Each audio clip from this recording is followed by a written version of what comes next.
I stared at him for a full 3 seconds, wondering if I'd misheard or if the founder's son had finally inhaled enough vape smoke to kill the last surviving brain cell in his skull.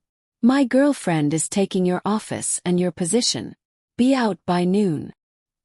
He said it with the confidence of a man who once microwaved aluminum foil and blamed the microwave. I burst out laughing. Not a polite chuckle. No, the kind of laugh that erupts when life becomes so stupid it circles back to comedy. "Good luck then," I replied, grabbing my coffee and walking past him like he was a speed bump someone painted gold and called valuable. Behind me, I could feel his confusion crackle. I didn't give him the satisfaction of looking back. Because here's the thing, I already knew this company was headed straight for a flaming train wreck. They just didn't know I was the airbag they were about to remove. Let me rewind. I'd been with Harbor Tech Logistics for 9 years.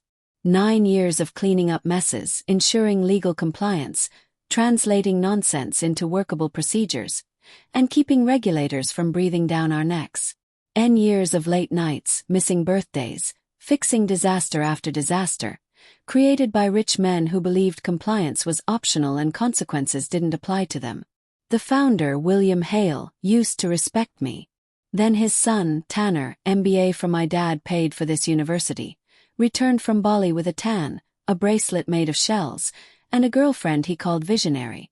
Her real name was Sabrina, but she preferred to introduce herself as Bree with an I, not a Y, wise or chaotic energy. She posted affirmations on Instagram like, "Girl boss isn't a mindset, it's a frequency," and "money flows effortlessly to those aligned with luxury," which was bold considering she didn't have a job until Tanner decided she deserved mine. The meeting where they announced this was supposed to be a leadership transition. That's what the calendar invite said. I walked into the glass conference room expecting a restructuring announcement. Instead, I got Tanner, leaning back in his chair like a bargain bin Bond villain.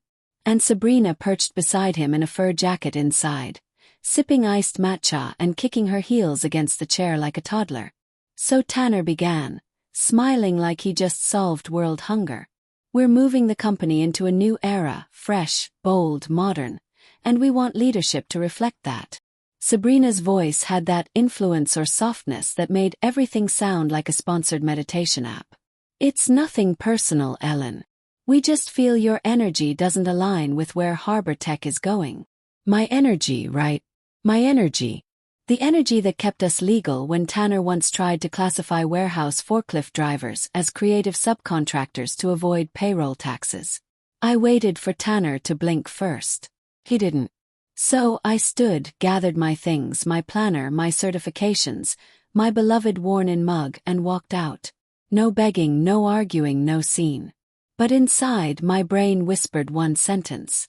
They have no idea what they just did. What Tanner and Bree didn't know was that 12 days earlier, after months of ignored warnings, unanswered emails, and compliance violations so reckless they could wake the dead, I filed a formal withdrawal as the designated regulatory officer, stamped, notarized, logged, legally airtight. I didn't do it out of spite. I did it because I wasn't going to prison because Tanner thought OSHA was a vibe killer and environmental permits were optional if no one complains. And here's the fun part. When a company in our industry loses its compliance officer, the system gives them 30 days to appoint a new one. Day 30 was tomorrow. So the next morning, I sat in my car across the street with a cappuccino and watched it unfold like live theater. At exactly 8:04 a.m., a city inspector in a navy jacket walked up to the front entrance, pulled out a rolled red notice, and taped it to the glass. "Operation suspended." Behind him, employees gathered like ducks watching a magician pull a grenade instead of a rabbit. Then Tanner sprinted outside, sleep hair, untied shoes, panic already sweating through his shirt. He read the notice. His face went pale. Then he screamed, "What did you do?" To the inspector, to the universe, to the ghost of common sense that abandoned him years ago. And I sat there sipping my coffee, smiling because this wasn't revenge. This was accountability. And accountability hits different when it finally arrives. Tanner stood there on the sidewalk like a malfunctioning statue, staring at the red notice taped to the glass. His mouth was open but no sound came out. Just a faint wheeze like his soul was trying to escape. Inside, employees hovered behind the glass wall, eyes wide, hands over mouths, phones recording. Someone whispered loud enough that I heard through my car window. "Oh my God," she warned them. No one said my name, but they didn't have to. Guilt recognizes the person it failed. And in that moment, watching Tanner frantically tap the locked door like it would magically unseal if he pushed hard enough, something inside me finally unclenched. 9 years of stress, swallowed opinions, quiet confidence, and cleaning up other people's recklessness finally paid off. Now, to be clear, I didn't tank the company. They tanked themselves. I just stopped holding up the collapsing beams because for the last year, Harbor Tech had been playing Russian roulette with government regulations. And every time I tried to intervene, I got brushed off with, "We'll handle it later. Stop being dramatic. Compliance is fear-based thinking." Or my personal favorite from Sabrina, "Rules are a social construct. Sweetheart, so is prison, but it's still very real." Let's rewind about 3 months. Harbor had landed a major contract with the State Port Authority. A big one, multi-year, high scrutiny involving hazardous storage and interstate logistics, meaning everything had to be airtight. Reports, audits, certifications, all filed on time. And for the first 6 months I kept everything on track barely. Because while I was doing my job, Tanner was busy creating culture, which meant beanbag chairs in the lounge, motivational posters that said things like, "Chaos means progress," and mandatory team building sessions involving blindfolds and kombucha shots. Meanwhile, our compliance inbox looked like missing documentation, outstanding audit, schedule overdue, legal follow-up required. Every ignored message wasn't just a loose thread, it was a fuse. The turning point came one evening at 10:14 p.m. I was at my desk finishing revisions for the environmental impact renewal when an email popped up from the Compliance Review Board. "Urgent final notice before enforcement action." That wasn't a warning. That was the last step before consequences. I forwarded it to Tanner, the founder, and Sabrina, who by then was already unofficially involved in decisions she had no qualifications for. 5 minutes later, Sabrina replied, "No punctuation, no greeting. Can this wait until after the lunar retreat? I'm not in a mental space for stress or in a compliance violation threatening hundreds of jobs and millions in contracts." And she wanted to wait until after her yoga retreat. I stared at the screen until the absurdity settled into certainty. They weren't going to take responsibility. So I stopped absorbing the impact. 2 weeks later, after documenting every warning, every missed deadline, every red flag, I contacted my attorney, not to sue, not yet, just to ask one question. If a company ignores compliance responsibilities and refuses to act, am I legally obligated to stay responsible for consequences? His answer: "No, but you need to resign officially with proof, signatures, and time-stamped filings. And make sure you keep records." So I did. Signed, notarized, uploaded, certified. I notified leadership. I sent the withdrawal notice to legal.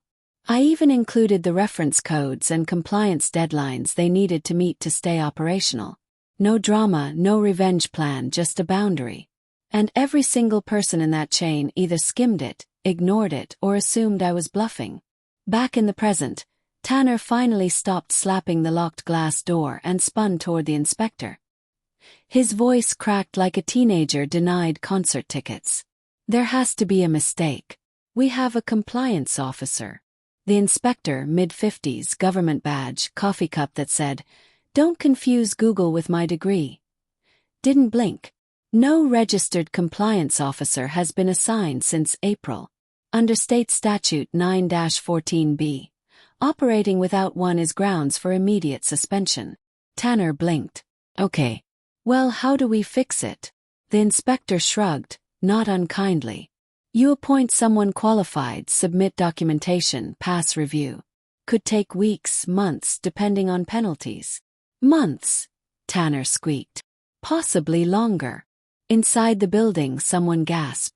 Another person quietly sat down on the floor, and Sabrina, yes, she was there now, whispered loudly enough for the street to hear.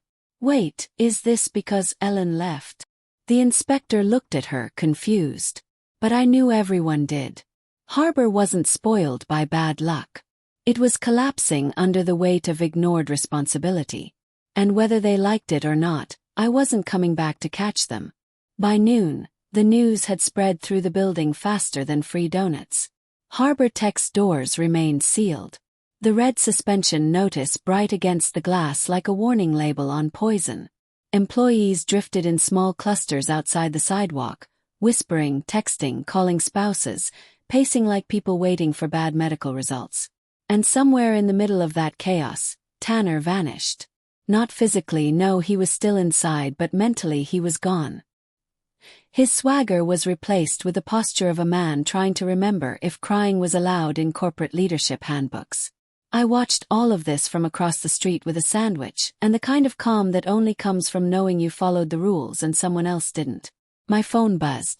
It was Maria, one of the analysts who used to work under me. "Ellen, did you know this was coming?" I stared at the message. Did I know? Did I cause it? Well, I just stopped being the human firewall between incompetence and consequence. Type back. I warned them more than once. 3 dots appeared, then disappeared, then appeared again. "Maria, they're saying you sabotaged the company." I let out a small laugh. Quiet, tired, unsurprised me. If telling the truth counts as sabotage, maybe they shouldn't have lied to themselves. She heart-reacted the message. No follow-up. People always assume revenge requires action. Sometimes revenge is simply stepping away and letting people experience the results of their own decisions. By early afternoon, the founder arrived. I knew he was coming before I saw him because the energy shifted. Conversations died. Employees straightened. The air got heavier. William Hale stepped out of a black SUV, posture rigid, face set like concrete. He didn't rush. He walked toward the entrance with the slow, deliberate pace of a man who hated surprises and hated public embarrassment even more. He stopped in front of the red notice, read it, then read it again. He didn't swear. He didn't yell. He just exhaled long and slow. The sound of someone realizing exactly how much had been ignored. Finally, he turned to the inspector. "What do we need to do?" he asked, voice steady but sharp. The inspector lifted the clipboard. "First step, assign a new designated compliance officer." Silence stretched. Then Tanner appeared beside him. Hair messy, face flushed, expression equal parts fear and hope. "Dad, I can fix this," he insisted. "I just need her paperwork." "Her?" The founder stared at him. "Who?" Tanner cleared his throat. "Ellen." Like the name physically hurt to say. The founder blinked. "Ellen doesn't work here anymore." Tanner shifted. "I thought she'd still help." The founder turned his head slowly like he feared he might snap something if he moved too fast. "You fired her." "No," Tanner said quickly. I replaced her." "With who?" And there she was, Sabrina, standing half behind Tanner, holding a designer tote bag like a shield. She lifted her hand in a small wave. "Hi," she said softly. "We haven't officially met." The founder closed his eyes, not dramatically, just like he needed a moment of silence for his own sanity. When he looked at Tanner again, there was no yelling, just cold clarity. "You replaced our compliance officer," he said flatly. "With your girlfriend." "She's not just my girlfriend." Tanner started, but the founder cut him off. "What are her certifications?" Sabrina blinked. "Certifications?" He stared. "You replaced a state-registered compliance specialist with someone who doesn't know what a certification is." Sabrina's face flushed pink. "I'm very motivated," she whispered. The founder looked like he aged 5 years and 5 seconds. He didn't speak again. Not to the inspector, not to Tanner, not to anyone. He simply turned and walked back toward his SUV. My phone buzzed again. It was a number I didn't recognize. For a moment I considered ignoring it, but curiosity won. "Ellen speaking." I answered. There was a pause. Then Ellen. The founder's voice controlled, crisp, familiar. "We need to talk." I said nothing. He continued. I made a mistake letting certain decisions go unchecked. I'm asking you professionally to come in and help us correct this. I stared at the building, at the sealed doors, at the silent employees, at Tanner pacing like a caged animal. Then I said, I'm willing to meet, but I'm not walking back in there. He exhaled. Tell me where. I looked across the street at the cafe with wood tables and decent coffee. The same place I had sat that morning watching everything collapse. Smiled. Across the street, I said. Bring a notebook, he agreed. And as I hung up, one truth settled in. This wasn't the end. This was the beginning of accountability. And maybe, just maybe, a reckoning. The founder arrived at the cafe 10 minutes early. That alone told me everything. This wasn't a negotiation born from pride. It was one born from urgency and consequence, the kind that strips titles and ego, leaving only reality. He spotted me in the corner booth, the same seat where I had watched the implosion unfold. He approached quietly, not with the booming presence he used to command, but with the careful steps of someone approaching a loaded trap. Ellen, he said, nodding respectfully. William, I replied. We sat. No small talk, no apology. Not yet. Just silence and the weight of what wasn't said. Finally he spoke. I reviewed the suspension notice and the compliance backlog. He nodded. I'm sure that was illuminating. He let out a breath. Not quite a sigh. I didn't realize how much of this rested on you. And there it was. Not acknowledgement, not gratitude, awakening. I leaned back slightly. I told the team multiple times we were on unstable ground. I know, he said quietly. I read the emails. He paused. All of them. He didn't say what he must have realized. He had ignored every warning until it was too late. A server appeared with 2 coffees. He didn't touch his. I sipped mine. So, he said finally, folding his hands on the table. I need you to return temporarily to help us undo this situation. There was no arrogance in his tone now, just necessity. I nodded once. I'll consider it, but I'm not coming back under the same structure. His eyebrows lifted slightly, not offended, just listening. All right, he said. Tell me what you want. I didn't rush. If there's one thing corporate environments teach you, it's that silence is a language. When I finally spoke, my voice was calm. First, I'm not your employee. I'll return as an external consultant. He nodded slowly. Second, I set my own hours. I am not on call and I'm not available for panic-driven demands at midnight. Another nod. Third, I work directly with you.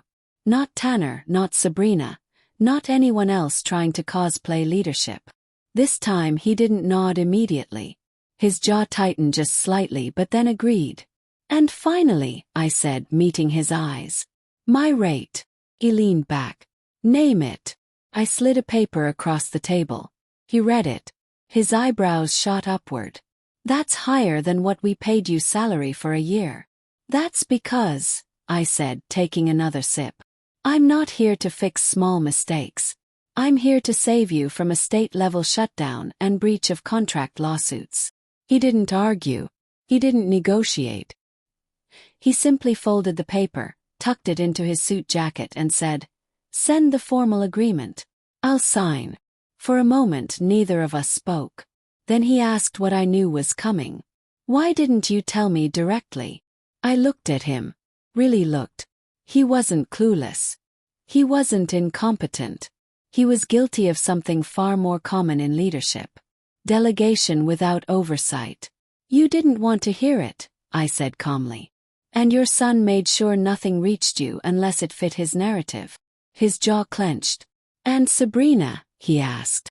I almost smiled. She thinks regulations are negotiable and she believed that because Tanner never corrected her. He closed his eyes for a moment. Processing, recalibrating. When he opened them there was something new there. Humility. Ellen, he said, voice lower. If I had known. I held up a hand. Knowing wasn't the issue. Listening was. He nodded once, not defensively, not reluctantly, but in acceptance. Before he left, he said one more thing. "Thank you for not letting this get worse." I met his gaze. I didn't save the company. I saved myself. What happens to Harbor Tech now depends on whether anyone finally learns the difference between leadership and entitlement. He absorbed that with a slow, thoughtful nod. Then he stood, straightened his jacket, and left. As soon as he stepped outside, my phone buzzed again. This time not from an employee, from Tanner. Single message. "We need to talk, please." I stared at it, expression flat.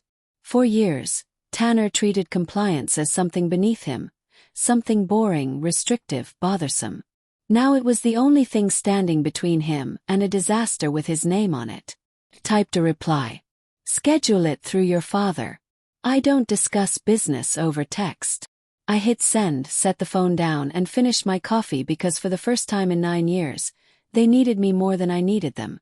And that shift was only the beginning. By the end of the week, Harbor Tech looked less like a company and more like a hospital waiting room after a disaster. Quiet, tense, everyone pretending everything was fine while knowing it absolutely wasn't. I walked in Monday morning, not as staff, not as someone desperate to prove value, but as a contracted specialist with a laptop bag, a calm expression, and full control of the situation. The red notice was still taped to the door. But inside, the energy had shifted. People straightened when they saw me. Not out of fear but relief. Someone whispered, "Thank God she's here." Funny how quickly reputation transforms once people realize competence is not a personality type, it's a lifeline. At exactly 9:02 a.m., the founder called the leadership meeting to order. Tanner sat at the conference table, hair brushed, posture stiff, expression somewhere between apology and ego, desperately clinging to relevance. Sabrina was beside him, but noticeably quieter, arms crossed, staring at her phone like she wished she could manifest herself into another dimension. I placed a thick binder on the table. Audits, violations, deadlines, solutions. Tanner swallowed hard. "All of that is because of me." "No," I said calmly. "It's because of leadership decisions that ignored responsibility." His cheeks flushed. "That's the same thing." He nodded. "Exactly." Then I started.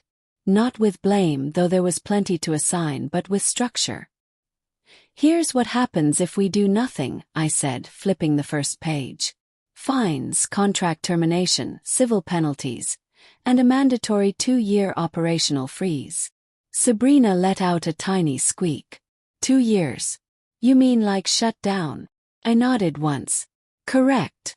She stared at Tanner like he had personally unplugged oxygen from a life support machine. Continued. "Here's what happens if we fix it. Audits submitted, documentation corrected. Training implemented. A new compliance committee formed with actual qualified oversight." It wasn't quick. It wasn't easy, but it was possible. The room listened. Really listened for the first time in months. After outlining the recovery plan, I slid a second document across the table. "This is an acknowledgement of leadership negligence signed by executive officers." The founder read it with a steady expression. Tanner, however, froze. "You expect me to sign something admitting I messed up?" "No," I replied smoothly. "I expect you to sign something stating the truth." His jaw clenched. "If this gets out, it could make me look human," I offered. "Accountable, capable of growth." Silence. Then the founder reached for the pen. Tanner stared at him. "Dad, the signature is not for the public," his father said quietly. "It's for the record so that the people who fixed this mess aren't blamed for causing it." Slowly, stiffly, Tanner signed. It wasn't triumphant. It wasn't glamorous. It was necessary.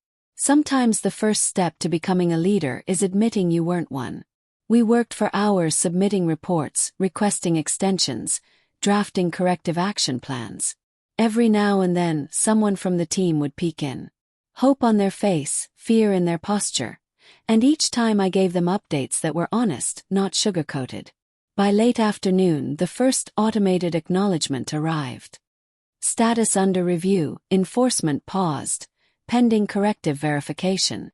Not victory but progress. The founder let out a slow breath and closed his eyes for a second, as if finally releasing a weight he'd been carrying unknowingly. "Ellen," he said, voice steady but softer than ever before. "I want to formally offer you your position back." Multiple heads snapped toward me, including Tanner's and Sabrina's. I didn't hesitate, not because I was emotional, but because I was finally clear. "No." His eyebrows lifted, not offended, just curious. "I'm building something of my own now," I continued. "Something that isn't dependent on other people treating compliance like a nuisance." He nodded slowly, respect growing in the quiet space between us. "But," I added, closing the binder, "I'll stay on contract until the final review clears." Relief washed through the room. Not because I was saving them, but because they finally understood why they needed saving. As I packed up to leave, Tanner approached, not with swagger, but with something resembling humility. "Ellen," he said quietly, "I didn't take any of this seriously. I thought rules just slowed success." I looked at him, not angry, not triumphant, just honest. "Rules don't block success, Tanner. They keep success standing." He nodded, absorbing it. It would take time, but maybe, just maybe, he'd learn. When I stepped outside, the cold air felt different. Not sharp, but clean. I wasn't leaving defeated. I was leaving in control. Behind me, people were fixing what had been broken. Not because I told them to, but because consequences finally taught them why they needed to. And that was the real message. Revenge doesn't always look like destruction. Sometimes revenge is simply walking away.